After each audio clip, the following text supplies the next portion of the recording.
যাত্রা সারাদিন ভোগ করি, যার নুন সারাদিন খাই। নুন চেনেন?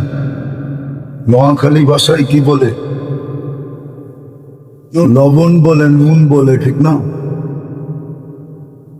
24 ঘন্টা কাঠটা খাই, আল্লাহটা খাই।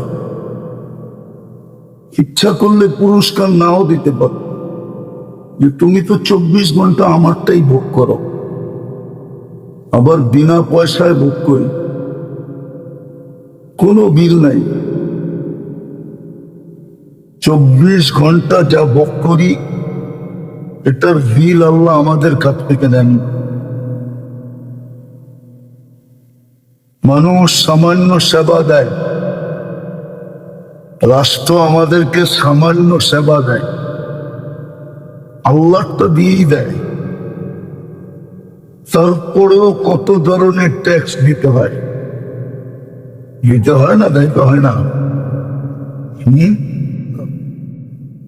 কিন্তু সেবা দেয় আল্লাহটা দিয়েই দিই। সব কিছু আল্লাহ রাখা,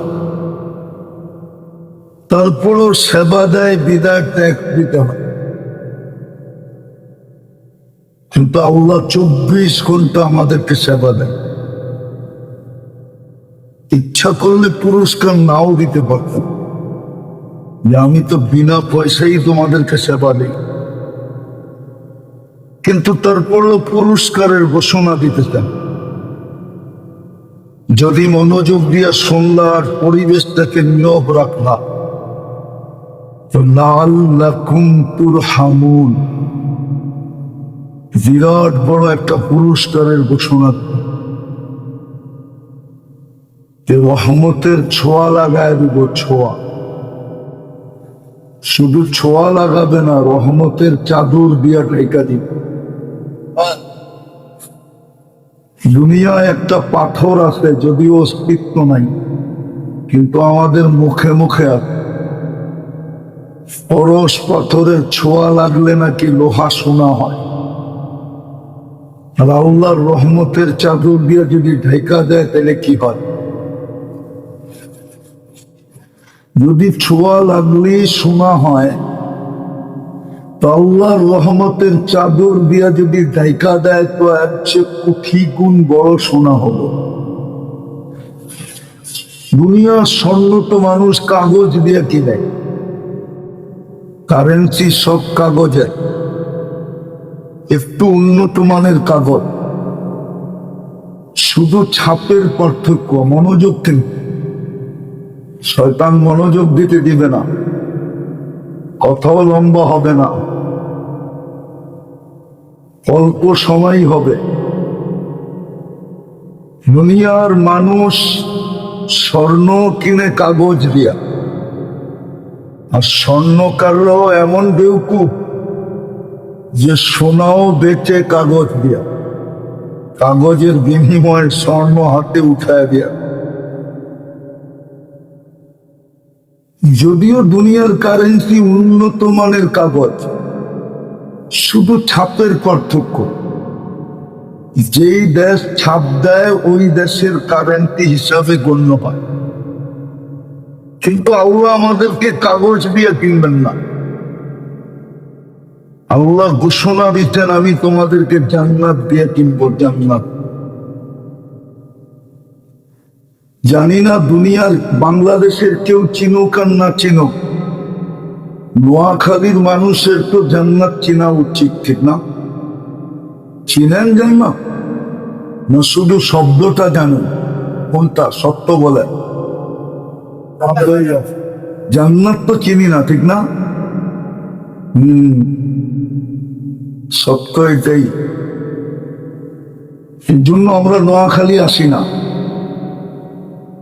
নোয়াখালী আসা মানে হলো সমুদ্রে পানি দেওয়া।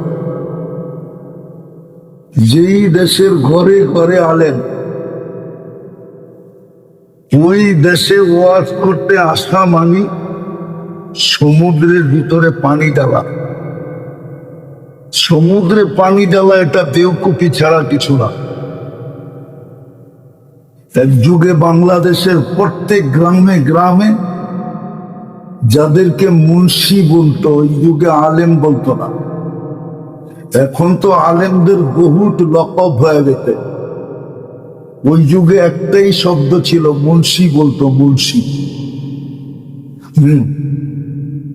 দেওবন্দের বড় বড় আলেমদেরকেও মুন্সি বলত। আগের যুগে আমাদের বাংলাদেশে প্রত্যেক গ্রামে গ্রামে যেই মুন্সি ছিল ওটাও নোয়াখালীরই ছিল। আমার মনে আছে আমি ছোটবেলা যার কাছে নুরানি পড়ছি, আলিফ পাতার সবক পড়ছি, ওনার বাড়িও নোয়াখালী ছিল। মুন্সি বলতো, মুন্সি। আফসোস ওই দেশের মানুষ শুধু জান্নাতের শব্দ জানে, জান্নাত চিনে না। হ্যাঁ, সত্য এটাই। যদিও ইতিহাসের পাতায় লেখা আছে মুসলিম শাড়ি ঢাকার ঐতিহ্য ছিল, শুধু ইতিহাসের পাতাই লেখা আছে, আজকে কোনো কারিগর নাই। ঠিক এরকমই হয়ে গেছে। যেটা বুঝাইতেছিলাম, রহমতের চাদর দিয়া যদি ঢাকেন তাহলে কিন্তু আমরা সোনায় রূপান্তরিত হব। মানুষের কাছে না, আল্লাহর কাছে। আর আল্লাহ তখন আমাদেরকে কিনবেন, জান্নাতের বিনিময়ে কিনবেন। জান্নাতের বিনিময়, দুনিয়ার কোন কারেন্সির বিনিময়, দুনিয়ার কোন কারেন্সির বিনিময় না। এই জন্যই সাহাবায়ে কেরামের সর্বস্তরের মানুষ, শুধু বয়স্ক না, বাচ্চা পর্যন্ত জান্নাত চিনত কি জিনিস ছিল। কেন আলোচনা চর্চা এতটুকু ছিল, আলোচনা চর্চা এতটুকু ছিল জান্নাতে, নাইলে ওই যুগের মানুষগুলা পেটে পাথর মানতে পারতেন। এত কষ্ট সহ্য করতে পারতেন না। কষ্ট সহ্য ওই সময় সম্ভব হয় যখন সামনে কোনো বড় জিনিস থাকে। নদী পাড়ানো এত সহজ হয় না, কিন্তু হ্যাঁ, ওই পারে যদি বন্ধুর বাড়ি থাকে তাহলে নদী পার হওয়া কোনো ব্যাপার হয় না। যেটা বাংলাদেশের প্রবাদ বাক্য আছে, যদি থাকে বন্ধুর মন, নদী পার হইতে কতক্ষণ। তখন নদী পার হওয়া কোনো কঠিন হয়। সাহাবায়ে কেরাম যে গলা কাটায় দিতেন, আবু বকর সিদ্দিক রাদিয়াল্লাহু তাআলা আনহুর মতো ব্যবসায়ী 13টা দোকানকে খুয়ায় দিতেন। আব্দুর রহমান ইবনে আউফ রাদিয়াল্লাহু তাআলা আনহুর মতো ব্যবসায়ী সমস্ত মাল সৎকা করে দিতেন।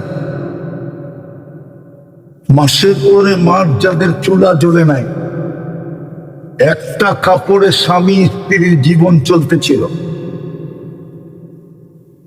হাসান হোসাইনের খিদা জিব্বা চোষায়া নিবারণ করা হইতেছিল। আমরা বারবার শুনি, এই কষ্ট সহ্য করা সহজ ছিল, জান্নাত সামনে ছিল। আজকে আমাদের সামনে জান্নাত নাই, আর সমস্যাটাও জানা নাই। আমাদের সামনে কোন সমস্যাটা অপেক্ষা করতেছে এটা আমরা জানি না। আমরা মনে করি দুনিয়ার চাকচিক্যের জীবনটাই এটাই সমস্যা, বাক্যাপর বাসস্থান এটাই সমস্যা, এটাই সমাধান করা আমাদের লক্ষ্য বস্তু। কসম খোদার, এটার জন্য মানুষকে সেবা আল্লাহ দেন না। এটার জন্য মানুষকে কুদরতি হাতে তৈরি করেন নাই। মানুষ কুদরতি হাতের তৈরি, সমগ্র সৃষ্টি 2 অক্ষরে তৈরি। বিশাল থেকে বিশাল সৃষ্টি শুধু 2টা অক্ষর দিয়ে তৈরি করতেন, কুন বা কান। কাফ আর নুন দিয়ে তৈরি, দুটাকে একত্রিত করলে কুন হয়, কুন। কোন বলতে দেরি হতে দেরি হয় নাই।